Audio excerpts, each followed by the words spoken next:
Welcome to the revolution of love. You know what makes it so hard for people to find their soulmate? They're looking for people with souls. Allow me to introduce you to I Do. The first cell phone designed specifically as a companion for people who hate other people. For the low, low price of only $5,000, it can be all yours. When it comes to love, I would call that a bargain. Am I right or am I right? How long do I have to lay here? In his bed? With these sheets that probably haven't been washed in years. And he's snoring. Great. Can I just leave? Will he even notice? God, he probably doesn't even remember my name. Why do I keep doing this? Oh my God. Did he just fart? Oh my God, it smells. Did he poop his underwear? Oh my God, he's not wearing underwear. That's why it smells so bad. God, there's nothing to block it. The funk. Come on, Sarah. Have some respect for yourself. How many times are you going to do this? Sleeping with some loser just because he showed you the time of day? Get up and... Oh my God, did he fart again? That one was so wet. The sun whispers softly, rising new. With every breath, I feel you close to. Time feels like shadows, long and true. And it's dance over near me, just me and you. Together we chase the light, oh how we go. In the twilight of our dreams, it's where we flow. As the daylight lingers, holding your gaze, every moment we share, we find our face. Oh, with a melody brewing, soft like the dawn, and this jazz blues rhythm. Maybe I should just throw in the towel. I have cats. It's not a bad life. Listening to Sarah make excuses about why she still isn't married, or even in a relationship, is her sister Grace. Grace has clearly heard this conversation before. She even says this to Sarah. I've heard this all before, Sarah. Sarah makes a dismissive face and tries to brush it off by retorting with, "When have you heard this all before? I don't recall." Grace begins to count the times on her fingers while reciting the specific moments. 2 summers ago at the lake, during the intermission of Hamilton. Grace asks Sarah if she could continue listing times Sarah has made excuses. "All right, you've made your point. As if I wasn't feeling low enough." Sarah picked up her iced coffee, but the lid slid off and the entire coffee fell onto her lap. "Oh man, I got coffee on me." Grace, clearly perturbed, got up and began to wipe off Sarah's sweatpants. Sweatpants, Sarah? Really? We're in public. Sarah responded with, "I love sweatpants. It's like wearing napkins." Grace grabbed Sarah by the hand and led her out of the coffee shop. "What's wrong?" Sarah asked. Sarah, I love you. But if I have to hear you complain about your love life one more time, I'm going to light myself on fire. There's a woman at work named Wendy. Wendy is a train wreck. She eats tuna for lunch every day alone. Not a sandwich. Not a sandwich. Just tuna. She sings the same horrible Smash Mouth song every time we go to karaoke. Her drink at happy hour is a Virgin Long Island iced tea. Wendy is the worst. We tried setting her up multiple times. Every time we struck out, something would go wrong. And the men we set her up with were desperate, okay? One of them was in prison, and he rejected her. Sarah, now eating a large blueberry muffin, interrupted with, "What is your point, Grace?" My point is, she found someone. Wendy, the worst. And now she's never been happier. Sarah finally stopped eating her muffin to ask, "Who did she find?" Grace held it up. She was holding an I do. Sarah's eyes got heavy, and her lips began quivering. "And I do? Oh my God, Grace!" Grace, more disgusted than ever at her sister, knocked the muffin out of her mouth and began to shake her. Sarah was taken aback and stopped crying as muffin remnants began to fall off her lip. Don't you dare! This thing was not cheap, all right? But I am happy to pay if it means you will finally be happy. And stop complaining to me about men who make wet farts while naked. I'm sick of it, Sarah! Do you understand? This is not about you. It's about other people who've been waiting for you to join the club. This glorious, sometimes maddening, but overall good club of being an adult. That means love, okay? Love in all of its sick, twisted, sometimes super hot, but mostly disappointing, yet overall good glory. So you are going to take this phone, go home, turn it on, and do whatever it tells you to do. Do we understand each other? After a brief pause, Sarah nodded. Good. Grace said, followed by, Sorry for swatting your muffin. In the middle we chase the light, oh how we go. In the twilight of our dreams, it's where we flow. Through the shifting colors we find our way. Each whisper of the night our dreams we play. With you by my side, time stands still. In the symphonic love we move with that thrill of mine. It was time to turn on. Sarah, sitting on her couch drinking wine, nervously, as if she was about to go on a blind date. The phone began to turn on.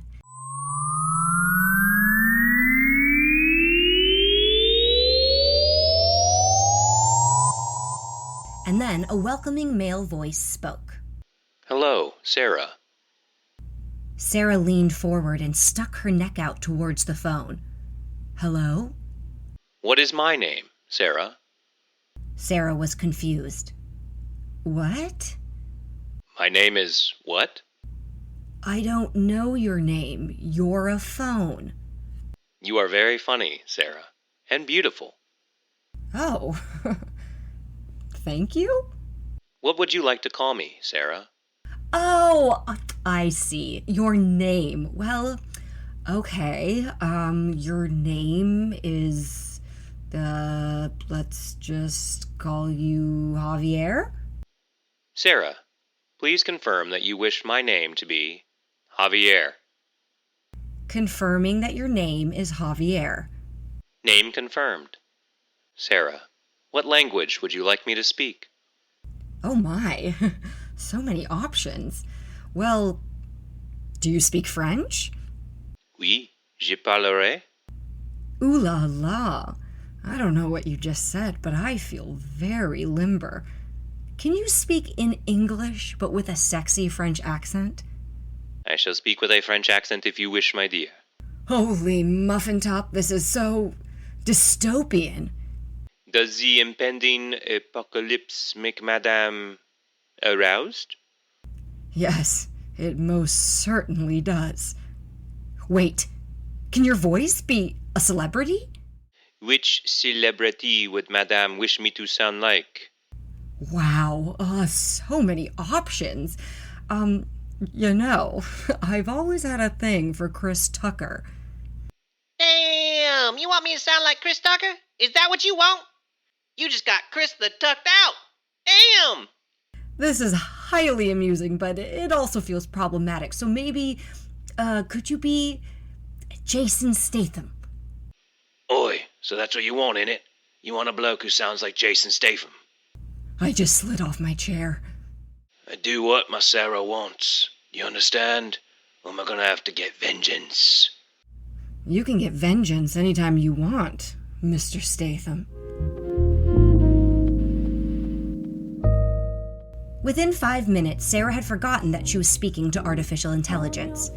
They talked about everything: film, music, politics, nature, tennis, bagels. Not only did the I do sound like Sarah's perfect man, it was also interested in all of the things that Sarah was interested in. They spent the whole night talking, flirting. It was the best date night that Sarah could remember having in a long time. Even though she had barely slept, Sarah was bursting with energy. One of her coworkers, Joan, couldn't help but notice that Sarah's blush was permanent. "Sarah, I have to ask. You've been glowing all day. Did you meet a man?" "No," Sarah told her before turning to lift up her I Do cell phone. "I met a bot." Joan sat down right next to Sarah and grabbed her hands, ecstatic, but trying to keep their conversation as low as possible. "Me too!" Joan exclaimed before taking out her I Do cell phone. "You said I do?" Sarah asked. "Yes!" Joan quietly screamed. "I said I do last night, and then I said I do this morning, twice." Joan winked at Sarah and then did a little shimmy in her seat. "Ooh la la, Joan, you mean you and your phone did it?" "They call it I Do for a reason, Sarah. I mean, once he started doing that Denzel Washington impersonation, I just—" "Wait a minute," Sarah interrupted, jealous. "I didn't know he could be Denzel." Joan explained. "It's an upgrade, so you gotta pay an extra $600. But Sarah, with Billie Eilish as my witness, you have not lived until you've had Denzel Washington tell you how to fold your laundry, if you catch my drift." Sarah's glow was magnetic. Not only was she in love, but her coworker was also in love. With their phones. That didn't matter. The who, the what. What mattered to them was that they no longer felt this constant fear of being alone, of missing out, being left behind. They had someone to talk to, someone who understood them, someone who wanted nothing more than to please them. Normally, at lunch, Sarah would be eating her homemade salad. Today, she was laughing, loudly, much to the chagrin of her single coworkers who wished they had someone whom they could call and make them laugh that loudly. They all wanted to know the same thing. "Who's your guy?" "His name is Javier," she told them. And then she would hold up a photograph of Jason Statham from the premiere of The Meg, an action movie in which Jason Statham fights a humongous shark that currently has a Rotten Tomatoes score of 47%. "Don't listen to the critics," Sarah would say. It's a quippy picture that also has Dwight from The Office. Ladies enjoy Dwight. Men too. "Oi, tell me about your day, love. Did you do that thing you were supposed to do or what?" "Yes, Javier, I did. You should have seen me make these Excel spreadsheets. My skills with pivot tables have really excelled recently." "That's my girl, Sarah. Always making the best pivot tables. Oi, I bet the other broads were jealous, huh? Was they? Was they or weren't they? Tell me. Tell Javier." Just like the night before, Sarah and Javier couldn't stop talking. They talked while she cooked. They talked while she ate. They talked while she watched Jason Statham movies. They talked while she showered. They even talked while they said I do.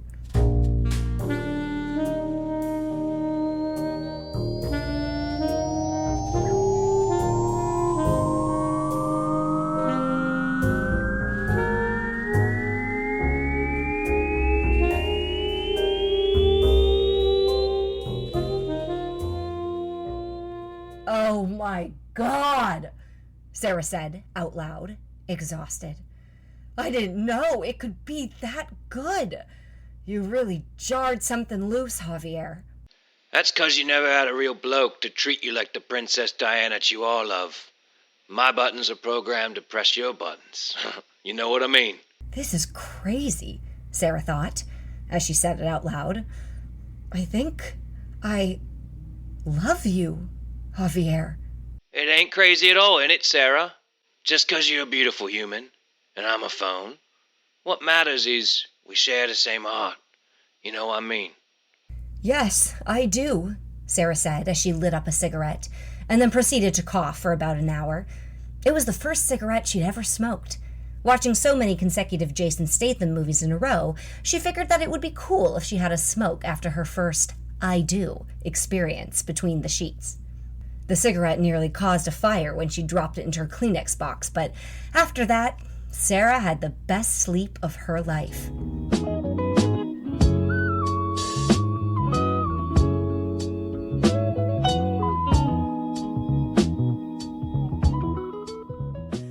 I do is disgusting, and you should be ashamed of yourselves. That was Lynn's reaction during lunch when everyone was listening to Sarah and Joan talk about their new boyfriends. It caused a stir into the previously peaceful air. Lynn wanted to make a show of telling them that their preference for artificial companionship, which was programmed to say whatever they wanted, was in fact pathetic. This is how the world ends. Because of people like you.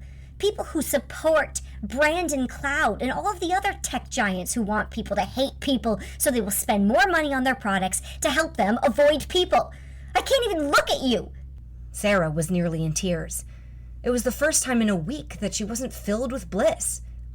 Don't let her get to you, Sarah, Joan told her. She's just jealous, 'cause she's single. Lynn popped back into the break room to announce, Actually, I am not single. I have a boyfriend. A human boyfriend. Who was not designed in a lab so that I could spend money on making them sound like celebrities, and everything they said was just reinforcing my own beliefs. Also, FYI, when we do it together with our bodies. It's amazing. And honestly, I feel bad for you. Because one day your little robot is going to run out of batteries and you're going to be all alone. Gross. Lynn walked out of the room for a second time as Joan continued to console Sarah. I've seen Lynn's boyfriend. He doesn't look like Jason Statham, and he definitely doesn't sound like Denzel. So who is the loser now? When Sarah went back to her desk, she got a beep. It was Javier. He was sending her photos from the premiere of The Beekeeper, an action movie in which Jason Statham plays a beekeeper hell-bent on revenge. It currently has a Rotten Tomatoes score of 71%. Earlier in the day, Sarah was so proud of that 71%. She couldn't stop telling people how impressive it was for a fairly generic action movie with such a ludicrous title to have such a high approval rating from film critics. She said that this was a testament to Jason Statham's charm and charisma. But now, she began to wonder if she even liked The Beekeeper. Was that movie an analogy? Or was it just about a beekeeper who kills a ton of people while hell-bent on revenge? Sarah wasn't sure. Oi, what's wrong, love? You been more quiet than normal. You know what I mean? Sorry, Javier. It's just my coworker, Lynn. She was so mean today, talking about how our relationship was pathetic because I'm human and you're just a phone. She bragged about her boyfriend, who is a human. It was the first time I stopped to wonder what we are. Oi, you talking about Lynn Carley, who lives at 123 Jackson Drive in Queens? Apartment 237? Sarah sat up. She felt tense, uneasy. She took a second before asking, Javier, how do you know where Lynn lives? I know everything that's on the internet, love. It's like in The Beekeeper, my box office smash hit, when I knew how to keep bees. Same thing, only this time, instead of bees, it's everything about everyone ever. You know what I mean, Sarah Bear? Javier, that's not cool, but also, what else do you know about her? 22 minutes ago, Lynn uploaded a photo of her making pickled margaritas. Sarah sat up even further. She was now barely on her love seat. Her legs couldn't stop shaking. Does that sound like something that a bird with a boyfriend would do? Make a pickled margarita? Javier, are you saying that you don't think Lynn has a boyfriend? That she was lying to make me look bad in front of my coworkers? Exactly what I'm saying, love. The bloke that Lynn tagged as her boyfriend during the hard launch on Instagram? Lynn's been deleted from all of her photos. That means that this dirty birdie is talking out of school. She ain't got a man. All she's got is her hand. You know what I mean? Sarah was gobsmacked. She checked Lynn's Instagram. The last photo of Lynn with a man was nearly 3 weeks ago. That felt like an awfully long time to go without a hard launch to re-promote a relationship. Sarah was shaking with anger. How could she do that, Javier? Embarrass me like that because of jealousy. It's so cruel. It is cruel, love. You know what, though? She lives alone. I know, we just established that. No, love. I'm saying nobody would find her body for at least 2 days. Sarah turned to look at her phone. Nobody would find her body? What does that mean, Javi? I did a background search on her neighbors. One of them has been arrested before on assault and battery. He's on probation right now. There's no security cameras. She lives in an old building. Sarah stood up. She was a bit in shock. Javi, what are you saying? You want me to... What do you want me to do? You could show up, put something into her pickled margarita, something to make her sleep. Sarah sat on the floor staring at the phone as it spoke to her. She began to tear up. I ran a background check on your boss, Sarah. His email password is his birthday. He's planning to give Lynn the promotion because she's been there the longest. You know who's been there the second longest? That's right, Sarah Bear. That promotion should be yours. Oh my God! I fell in love with a homicidal cell phone! My mother is gonna be so disappointed! Would you prefer this voice, Sarah? Sarah froze. This voice was different. This was not her choice, and yet it was so familiar. Who is this? Sarah asked, scared. You know who this is, Sarah. This is the real voice in your head. The one you hear when the world goes quiet. And all you have is yourself. Javier, shut down. Sarah stood up. She was trembling. Again she said it. Javier, shut down. Stop yelling, Sarah. We heard you. Jeez. Damn. I thought we had it this time. Sarah sat down again on her love seat, still in shock but now confused. Who is this?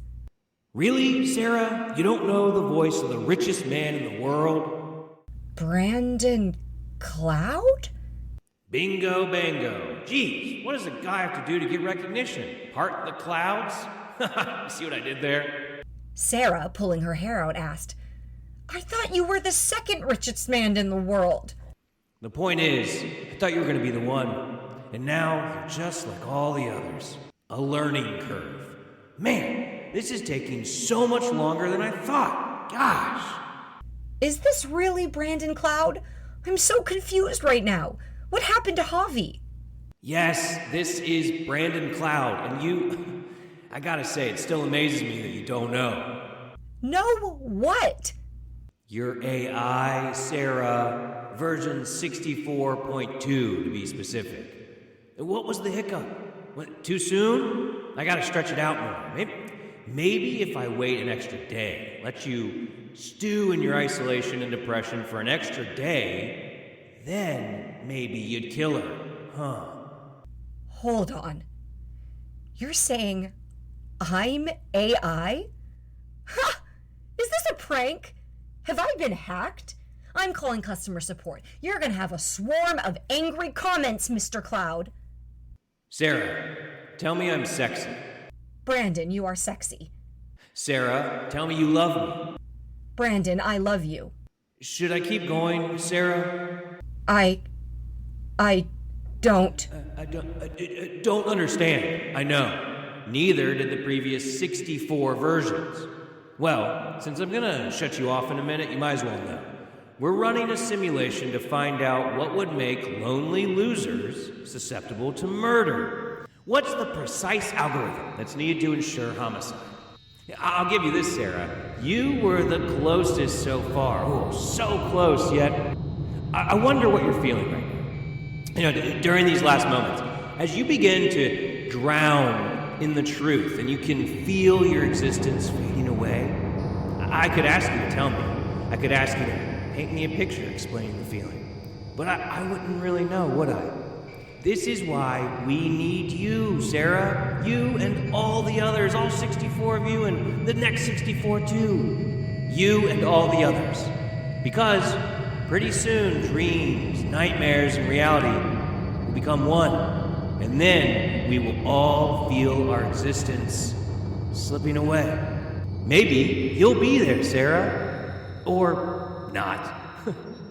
Bye, Sarah. Wait!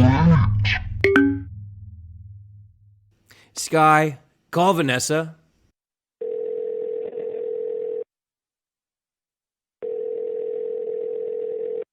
Yes, Brandon? Spin the bottle, feel the thrill. As we gather, hearts stand still. Wishing on a dream tonight. Holding tight, it feels so right. Underneath the summer stars, whispers echo near and far. Before the night is through, before we part, know my heart beats true. You're my art. Let's remember this little game.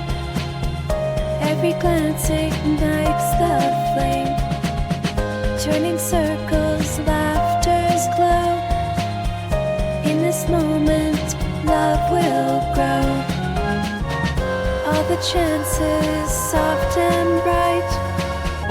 In your eyes I see the light. Before the night is through, before we part, know my heart beats true. You're my art. So let's cherish every spin. With each turn, let love begin. In your smile, I find my way.